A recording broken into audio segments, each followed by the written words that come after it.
Há 300 anos, o homem mais temido da América não era rei, general ou político, mas sim um pirata.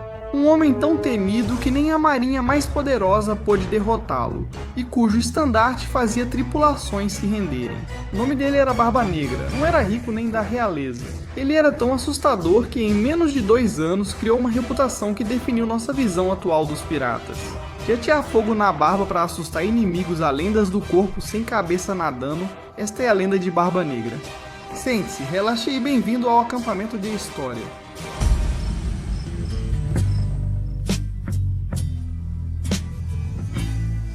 E aí pessoal, bem-vindos de volta ao acampamento. Meu nome é Mark Gaon e obrigado por se juntar a mim na minha barraca.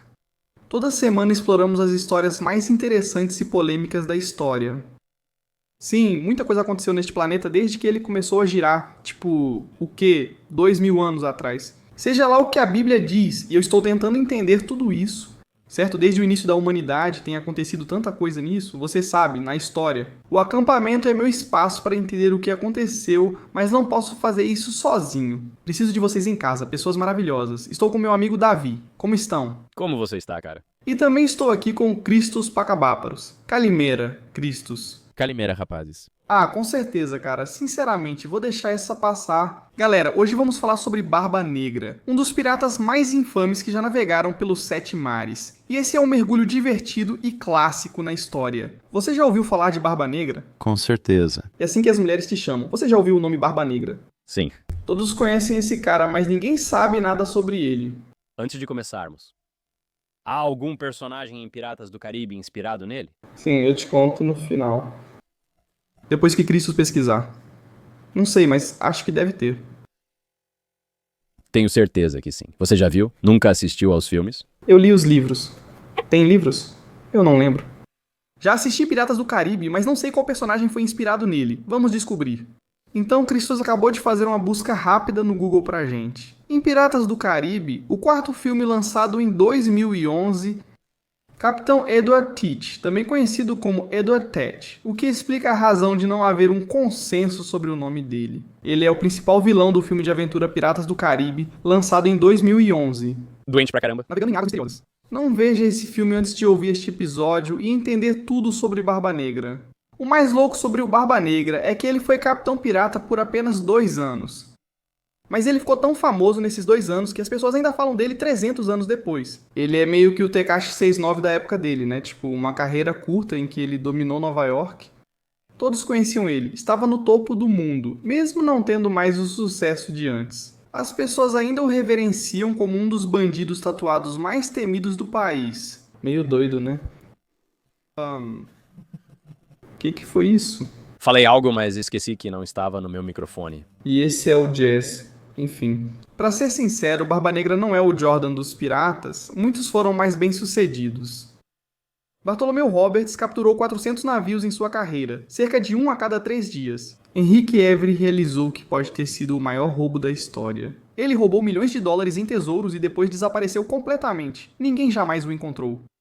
Tesouro de pirata autêntico, incluindo até uma pirata chinesa daquela época.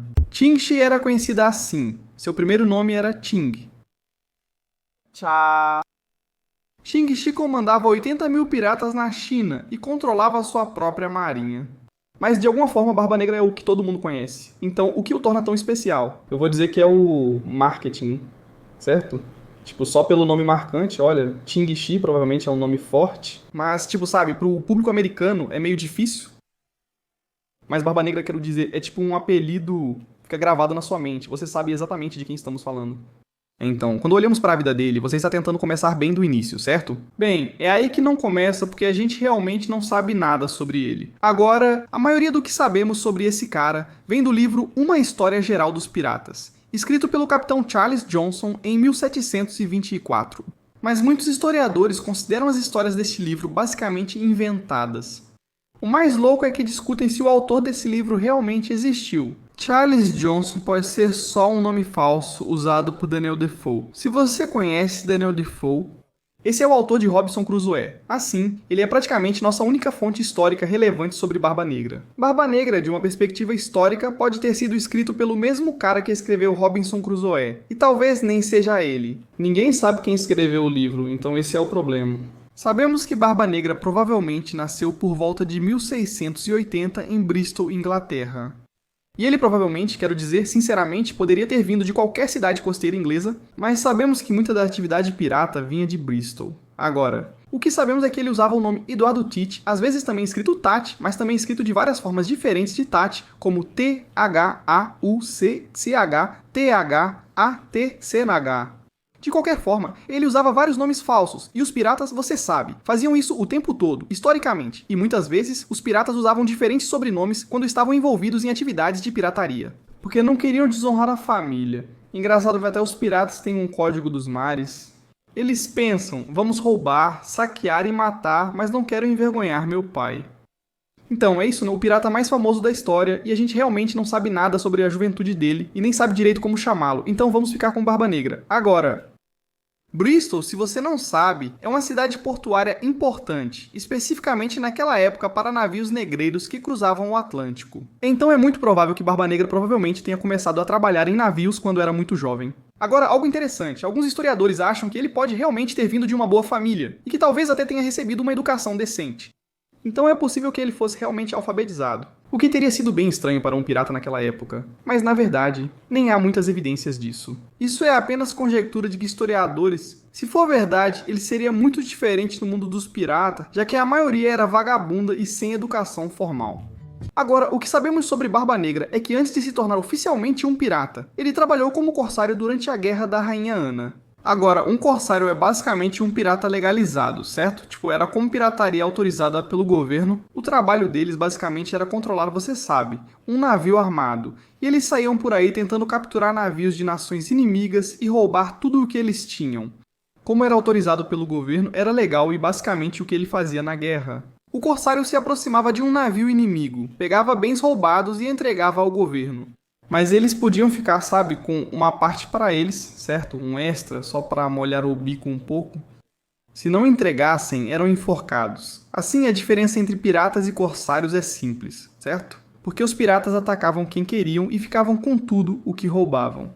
Corsários atacavam apenas navios inimigos e dividiam o saque com o governo contratante. Após o fim da guerra, muitos se tornaram piratas. Porque, primeiro, é o trampo que eles conhecem, e segundo, dá pra ganhar uma grana absurda com isso. A carreira de pirata do Barba Negra começou em 1716 e durou cerca de 2 anos, certo? Mas foi tempo suficiente para ele virar um dos fora da lei mais famosos da história mundial e americana. Quando a Guerra da Rainha Ana acabou em 1713, Barba Negra perdeu o direito legal de atacar navios.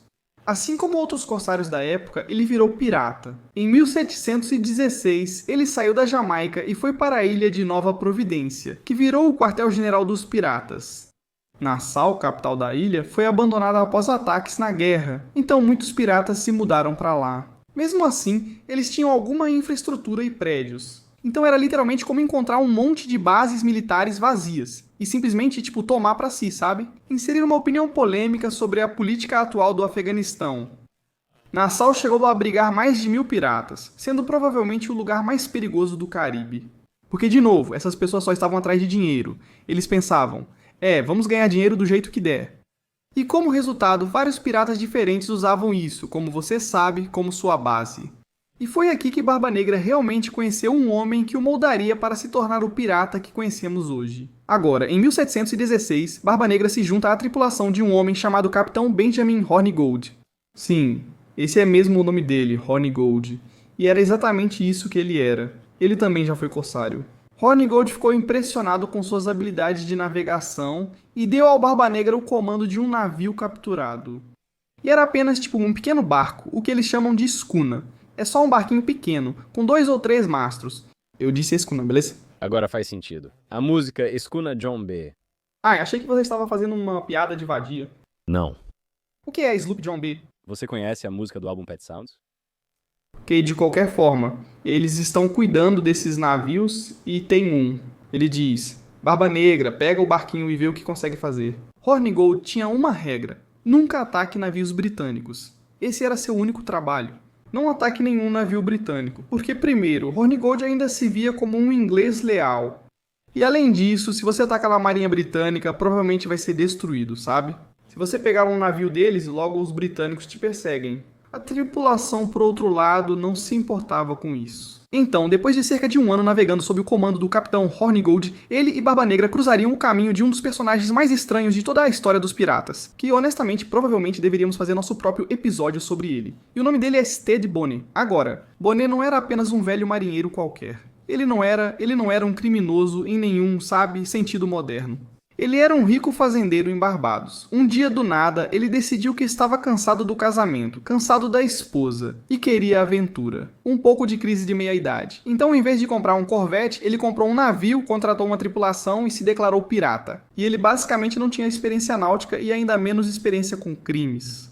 Até os próprios homens admitiam que ele nada sabia sobre ser pirata e precisavam fingir que ele sabia. Ninguém sabe ao certo por que ele fez isso. Alguns autores da época afirmam que Bonnet sofria de desconfortos no estado de casado, basicamente dizendo que a esposa dele era tão maluca, ele pensava, ser morto pelos britânicos seria melhor do que isso. Se os boatos fossem verdade, ele achava que a vida de pirata era melhor do que ficar com a esposa, que considerava burra. Isso é só uma rima legal, anota aí.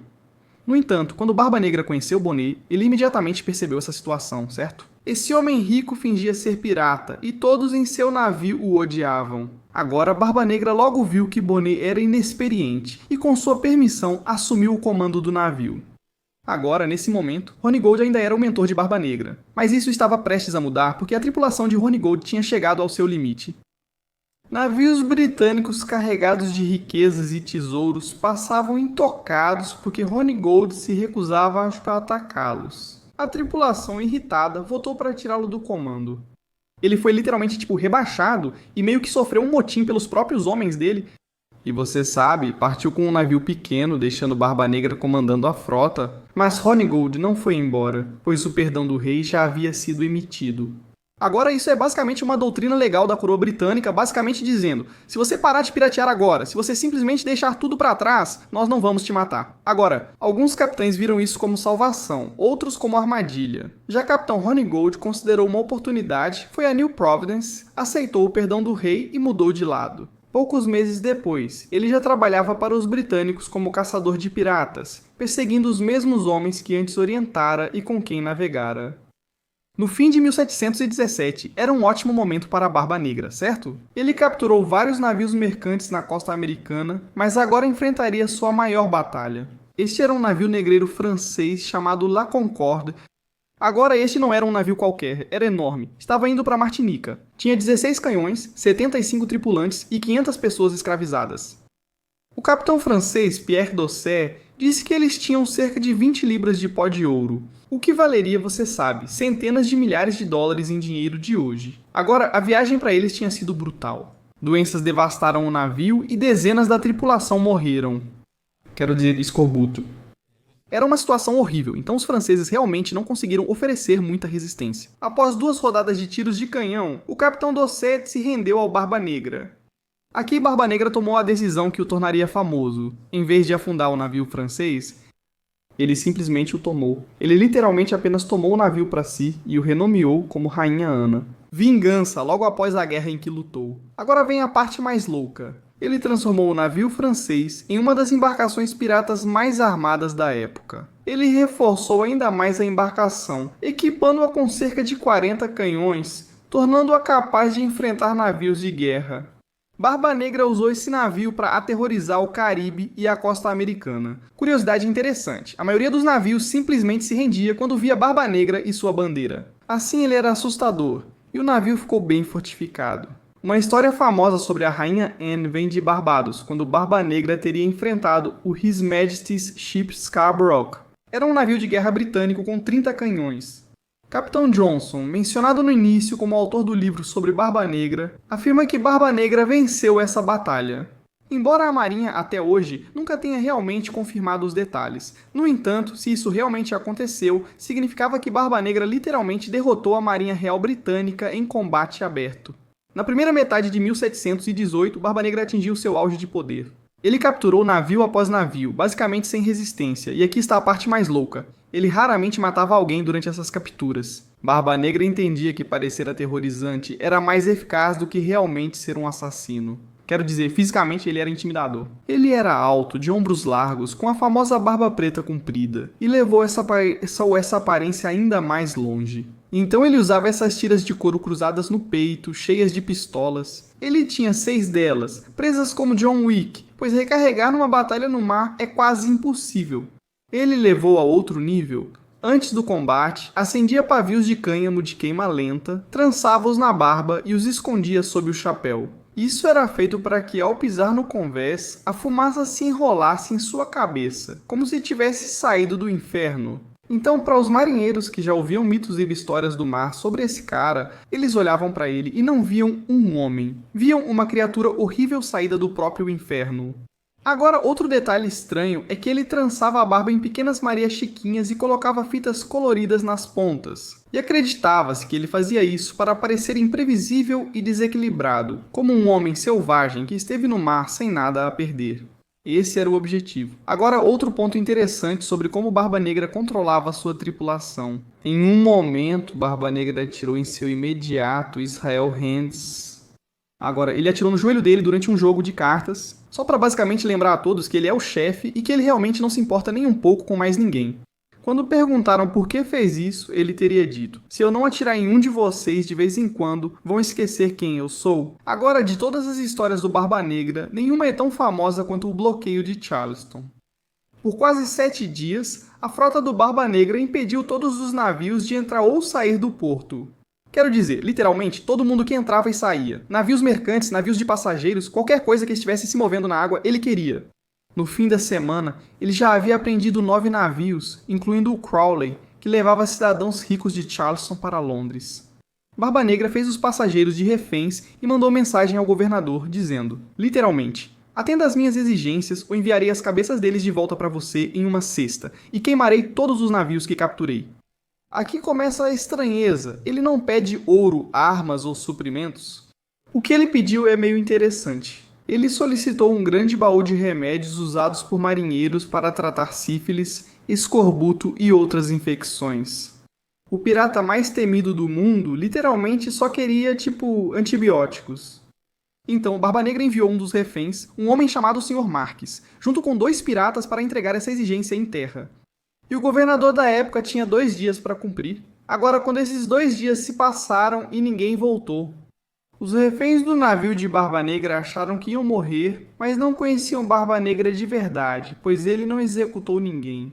Na verdade, ele esperou. E isso não foi porque ele era fraco ou tinha medo, foi porque ele não era o assassino sem mente que as pessoas achavam que ele era. Ele sabia como a influência agia. Por fim, Marx retornou com o baú de remédios e explicou o atraso. Ele disse que os piratas que trouxe ficaram tão bêbados em Charleston que sumiram na cidade.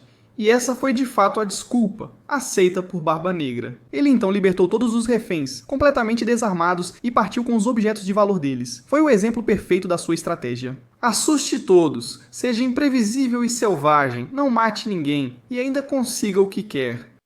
Após Charleston, algo incomum ocorreu na enseada de Beaufort, Carolina do Norte. Barba Negra perdeu seu navio, o Vingança da Rainha Anne. Curiosamente, muitos historiadores acreditam que ele fez isso de propósito. Agora, a história oficial é a seguinte: a tripulação queria carenar os navios, que basicamente é quando eles encalham o barco na maré alta, para que possam limpar e consertar o fundo do barco na maré baixa. Piratas faziam isso sempre. Mas o navio do Barba Negra avançou demais no banco de areia e ficou preso. Outro navio tentou puxá-lo para soltar. Esse navio também ficou preso. Assim, as 2 maiores embarcações do Barba Negra, os navios mais fortificados talvez da história dos piratas até então, foram destruídos além de qualquer conserto. Veja por que essa história não faz sentido. Barba Negra era um navegador muito habilidoso. Quero dizer, esse cara foi corsário da Marinha Britânica, lutou em várias guerras, já era pirata nessa região há, nesse momento, quase 2 anos. E esse é um cara que conseguia navegar por esses canais rasos do Caribe no escuro sem nunca bater em um recife. Naufragar um navio acidentalmente já seria bem embaraçoso, mas 2 parece até difícil imaginar para um navegador tão habilidoso. Alguns historiadores acreditam que ele não perdeu os navios, apenas os aposentou. Agora nos bastidores, Barba Negra tinha um problema. A tripulação que ele havia reunido tinha ficado grande demais. Agora, depois desse bloqueio de Charleston, ele tinha muitos homens e muitos queriam navegar sob seu comando. porque ele era o mais rico, ganhava mais e eles queriam parte disso. Mas tripulações grandes significam folhas de pagamento elevadas e, como sabemos, mais bocas para alimentar, mais gente dividindo o saque e mais potencial para motim. Agora, a Barba Negra pode ter percebido que, sabe, era hora de reduzir a escala e escapar com os melhores homens e o melhor saque. Logo após encalhar os navios, ele selecionou alguns dos piratas mais leais, carregou o tesouro mais valioso em 2 navios menores e sumiu. Literalmente, no meio da noite, deixou o restante da tripulação preso na ilha. Alguns desses homens, depois capturados, relataram que Barba Negra sabotou os navios de propósito. Seja qual for a verdade, o efeito foi igual. Barba Negra deixou de liderar uma frota pirata de 4 navios para comandar apenas 2 barcos menores, com uma tripulação enxuta e de elite. Ele só estava reduzindo as operações e se preparando para o próximo passo. O mais interessante é que em 1996, arqueólogos descobriram os destroços do Vingança da Rainha Anne. É um dos poucos navios piratas já encontrados e escavados. Eles recuperaram canhões, âncoras, pó de ouro, contas, instrumentos médicos e milhares de artefatos ligados a esse pirata. Barba Negra pode ter encalhado de propósito, mas o naufrágio manteve sua lenda viva. Então agora, com a Queen Anne completamente rendida, ele leva sua pequena tripulação e todo o saque em barcos menores, fugindo para a Carolina do Norte. Para muitos isso pareceria o fim, mas para ele foi um recomeço. Neste momento, o bloqueio de Charleston tornou Barba Negra ainda mais famoso. Todos já o conheciam. A Marinha Britânica reprimia como nunca antes. As tripulações de piratas estavam sumindo, se dispersando e sendo enforcadas. Quero dizer, esses caçadores de piratas da Marinha Britânica estavam realmente encontrando piratas por toda a região e acabando com eles. E Nassau, que já foi um paraíso dos piratas, estava sendo limpa pelo novo governador Woodes Rogers. Agora a Barba Negra entendia algo que muitos piratas não entendiam. Essa era de ouro da pirataria estava chegando ao fim. O perdão do rei ainda valia para piratas que se rendessem até 5 de setembro. Barba Negra conversou discretamente com Stede Bonnet e o usou como teste para avaliar se o governador da Carolina do Norte, Charles Eden, era confiável. Bonnet aceitou, foi até lá em uma de suas escunas para se render e deu certo. Ele foi perdoado sem dificuldades, mas Barba Negra o traiu enquanto ele estava fora. Ele saqueou os navios de Bonnet, levando todos os objetos de valor, abandonou a tripulação dele perto de Beaufort-Inlet e partiu com os melhores homens e todo o saque. Então, quando Bonnet apareceu para recuperar seus navios e reunir sua tripulação, isso faz parte do perdão do rei, permitindo que você se renda e fique com seu dinheiro. É, o melhor acordo possível, mas se alguém te passa a perna, aí você fica, completamente sem sorte. Ele volta para pegar suas coisas e percebe que Barba Negra o enganou. Mas há um detalhe. Bonnet, apesar de não ter experiência nenhuma com pirataria e ser só um cara rico, vivendo em Barbados enquanto trabalhava com o Barba Negra, ele realmente aprendeu algumas habilidades de pirata. Essas habilidades incluíam operar um pequeno navio e, mais importante, buscar vingança. Então ele realmente conseguiu fazer o navio dele funcionar de novo.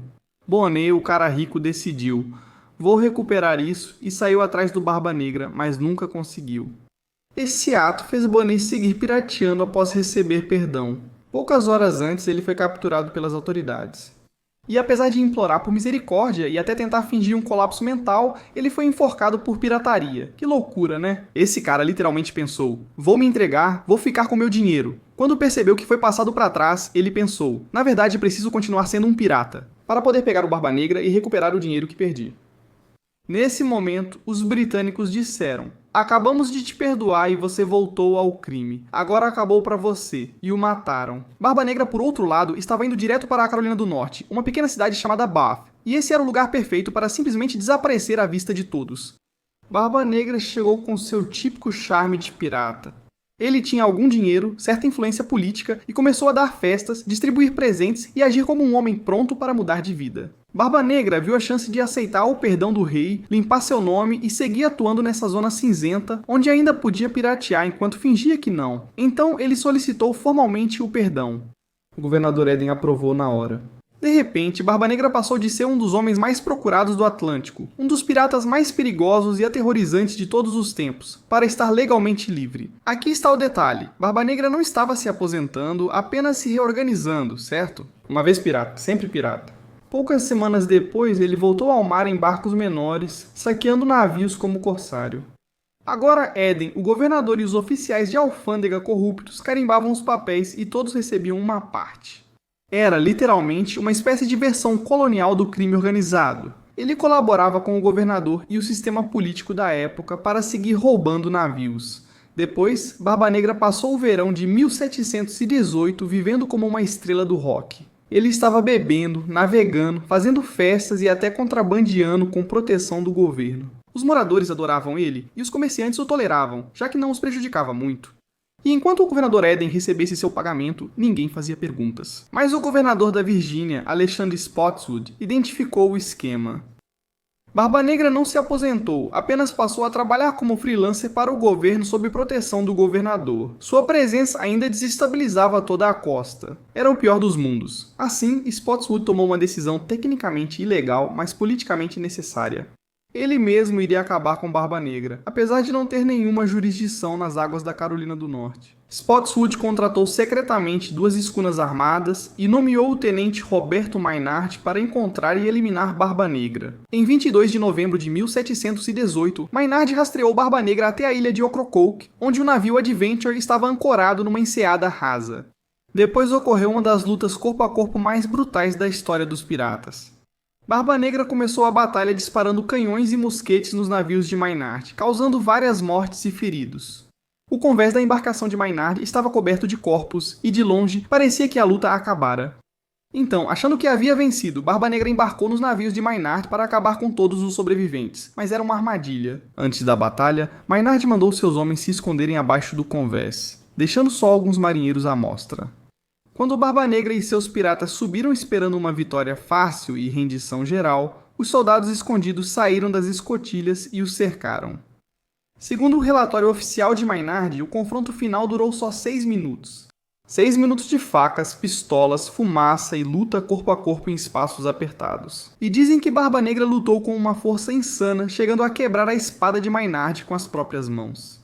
Mas até as lendas têm seus limites. Então, no final da luta, Barba Negra levou 5 tiros, foi cortado pelo menos 20 vezes antes de finalmente cair no convés e morrer.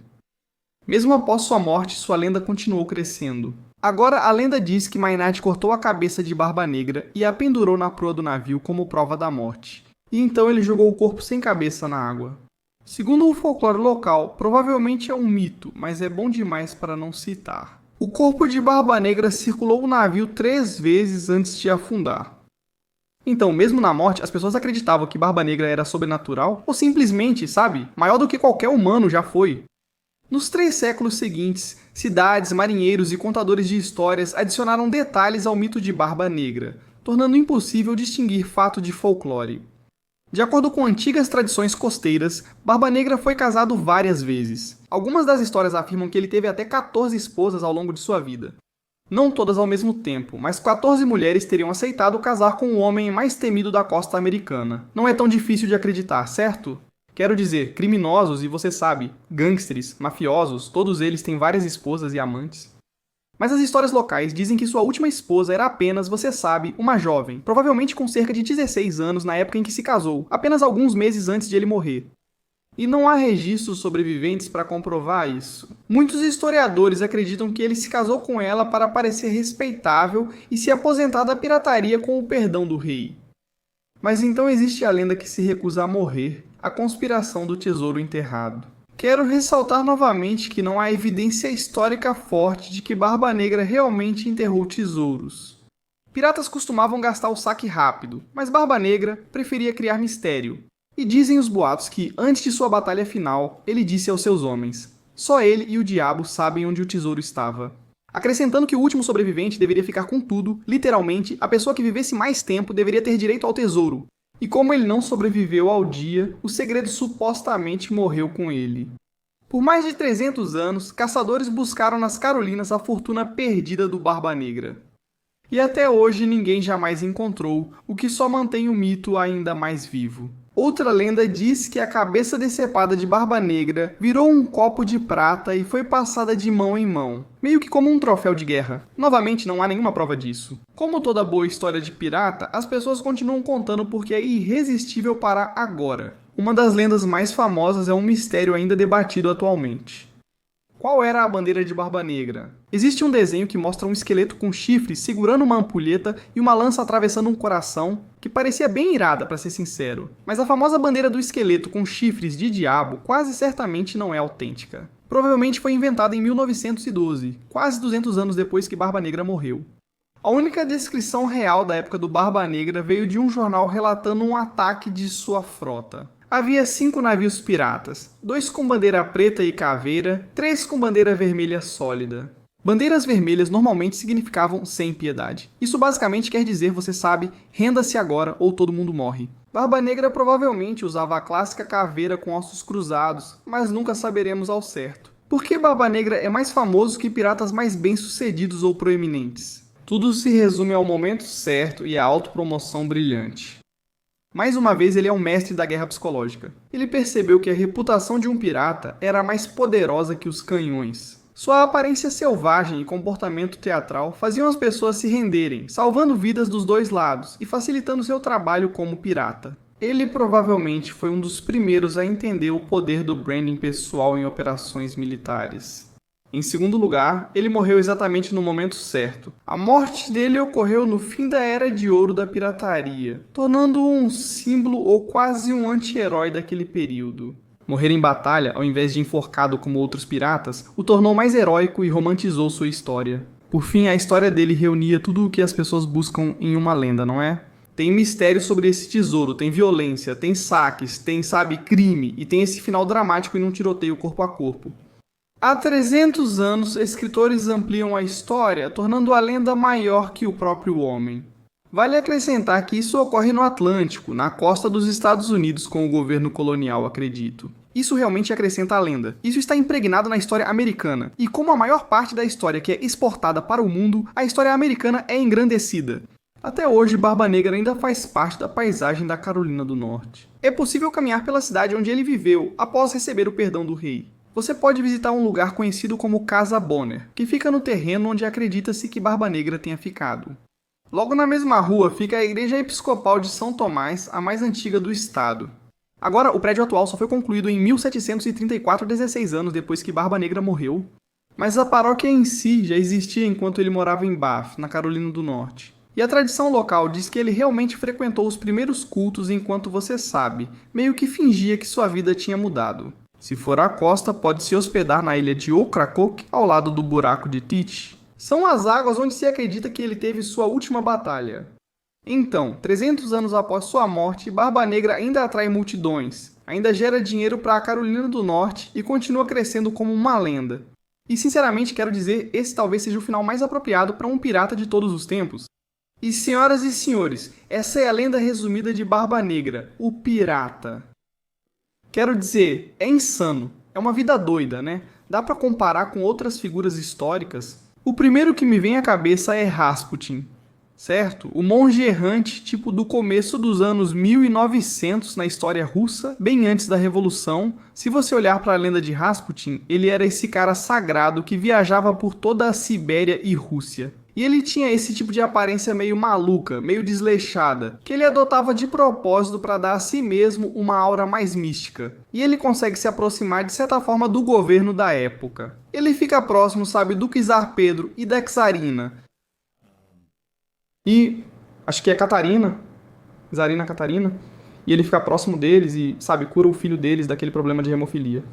Resumindo, ele vira esse homem santo místico e errante que todos procuram por informações. Quando tentam matá-lo, precisam fazer isso 3 vezes. Esfaqueiam, atiram e tentam envenená-lo. Nada disso funciona. Jogam seu corpo no rio e ainda dizem, ele se recusou a morrer. Então existe esse mesmo tipo de misticismo em torno do personagem dele, da aparência dele e, claro, dessa história infame de morte, o homem que se recusava a ser morto. E Barba Negra meio que tem esses mesmos elementos lendários, né? Ele adotou esse visual, colocava cânhamo na barba que queimava e soltava fumaça durante a luta. E realmente criou uma aura de que, ele não era deste mundo. E claro, ele usou muitas das suas, habilidades e talentos para pirataria e saques, enquanto Rasputin usava isso para, se aproximar da tsarina e coisas do tipo. Acho que há alguns paralelos óbvios.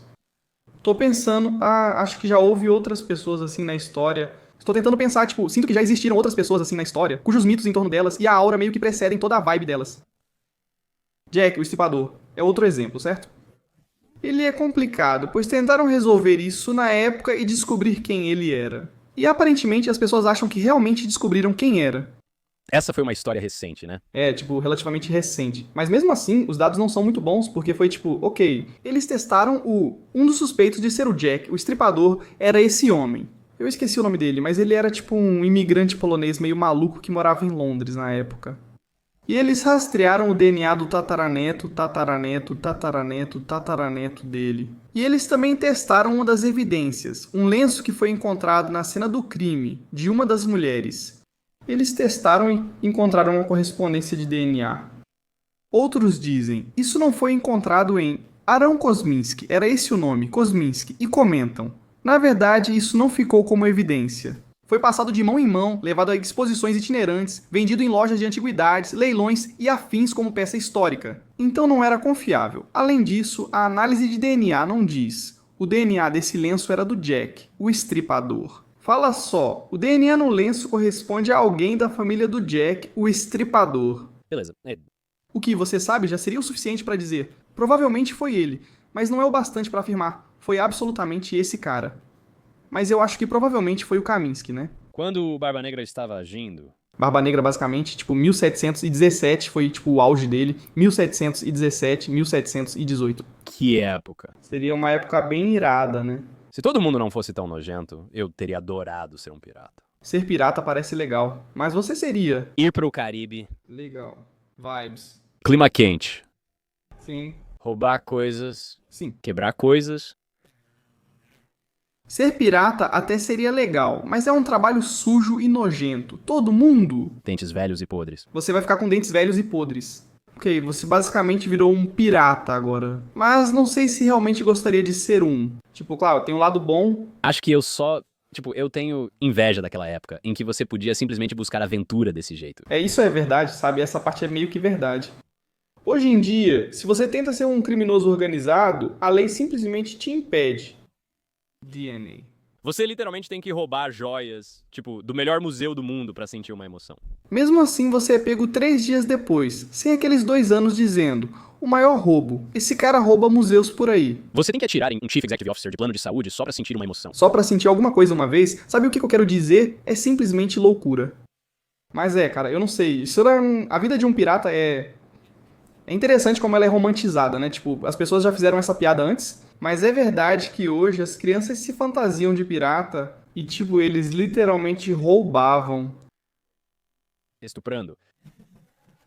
Acabei de lembrar da política de monetização do YouTube. Roubando interagindo de forma não consensual e também aterrorizando pessoas inocentes. O tempo todo. Mas então as crianças vão falar, quero ser pirata. Sério? Parece irado pra caramba. Em 300 anos, em que as crianças vão se fantasiar? Por que você cobriu o microfone? Não sabemos o que Davi disse, mas certamente não foi algo racialmente insensível, tipo manifestantes de 6 de janeiro? Exatamente, pra todos os efeitos. Foi isso que eu disse. Vou fantasiar meu filho de J6 com certeza. Talvez seja exagero. O que ia dizer? Cristos? Dizem que crianças vão se fantasiar de comediantes. Ele fez isso. Faça um degradê zero no seu filho e transforme-o em Schultz. Pode ser incrível. Mas, sabe, tipo, as pessoas romantizam, tipo, os filmes sobre Jack Sparrow e ele era muito doido. Por isso as pessoas romantizam ser pirata. Esse cara vive sem regras, faz o que quer e vive aventuras. Acho que os cowboys também pegaram um pouco disso. Tipo, a história americana é meio que impregnada com essa coisa de mente criminosa romântica. Cowboys eram uns babacas. Cowboys eram exatamente a mesma coisa, né? Eles viviam sem regras, brigavam e estavam sempre bêbados. Jogavam, faziam todas essas coisas. Opinião polêmica, mas por isso sempre achei que certa era do rap simbolizava esse mesmo sentimento. Então, tipo, tá aqui... Cara, a gente pode falar sobre o Taikei por uns 20 minutos? Eu já falei sobre isso antes, beleza? Então acho que o Taikei é o exemplo mais clássico disso, beleza? Certo, o que são piratas? São criminosos fugindo e sendo caçados pelo governo. Mas eles estão por aí, roubando e fazendo o que querem porque são pirata, certo? E então os cowboys fazem a mesma coisa. E as pessoas simplesmente são obcecadas por esses caras. Eles simplesmente fazem justiça com as próprias mãos. E Taikei, especificamente, ele tá meio que fazendo a mesma coisa. Certo? Ele está foragido por assassinato. Ele está Ele está fazendo rap na frente do próprio cartaz de procurado. Não quero ser detalhista, mas acho que ele não matou ninguém, só participou de um assalto à mão armada. Talvez ele tenha sido... Você faz parte do conselho? Só amo TK, por isso sei tudo do julgamento. Ele foi condenado. Ele está preso há 55 anos, acho. Poxa, vamos lamentar a Liberty Taiki, mas talvez seja melhor deixá-lo lá por mais tempo. Não, você ficou sabendo? Já ouviu Santana World? Não. Talvez seja um dos melhores álbuns de rap do século XXI. Ah, ele está ligado a 2 assassinatos. Ops. Tudo isso pra dizer, porém. Quero dizer, de novo, não estou dizendo que, sabe, piratas são as melhores pessoas do mundo, do mesmo jeito que você sabe que Taikei não é o melhor. Só estou te dizendo, esse cara comete um crime e foge. Ele está fazendo música e lançando conteúdo e, tipo, a aura e a lenda dele estão sendo espalhadas por cima das batidas. E as pessoas adoravam. As pessoas querem ver e participar disso. Eles acabam, tipo, literalmente na frente de um cartaz de procurado. Dá pra imaginar um cowboy fazendo isso. E em vez disso, tipo, literalmente cantando músicas de marinheiro e, tipo... A música country surgiu na era dos cowboys livres. Como essas baladas sobre grandes tiroteios. Sabe, como é White Earp e, tipo, sabe, Doc Holliday. Todo esse misticismo foi construído em cima disso. Tipo, essa era dos cowboys. Acredito que rappers que vivem o que cantam são a versão moderna dos cowboys e piratas. Young Nigga World Melly. Exatamente, é tipo, Essa é uma ótima analogia. eu posso assistir e fazer parte desse momento maluco. Crime, drama, dinheiro, mulheres e violência, tudo de forma indireta nessa arte e você pode experimentar isso nas redes sociais. É insano. Não é uma visão maluca? Eu sinto que isso é. TK, pirata dos dias atuais. Eu acho que ele é um pirata dos dias atuais. Velho cabelo preto. Que se dane a batida. Qual é o nome de pirata de TK? Ai, meu Deus. Não seja racista. Não serei racista, só quero dizer algo engraçado. Ele tinha dreadlocks na época? Não, ele sempre manteve o cabelo limpo. Ele nunca teve dreadlocks. Eles deveriam ter um nome irado. Também acho engraçado que ainda existam piratas nos dias de hoje, mas a gente não curte porque eles são da Somália. Tipo, é meio estranho que a gente adorava piratas como americanos quando eram caras britânicos, mas agora existem piratas de verdade até hoje navegando pelos 7 mares. Eles estão concorrendo ao Senado em Minnesota. Você não pode dizer isso. Mas, tipo, ainda temos piratas hoje em dia. Eles deviam fazer um novo Jack Sparrow, mas agora ele seria só um cara da Somália. É tudo Somali, mano. Quão irado isso seria? Ai, Deus. E isso seria... Também tem... Eu sou Barba Negra, o cortador de clitóris. Aqui.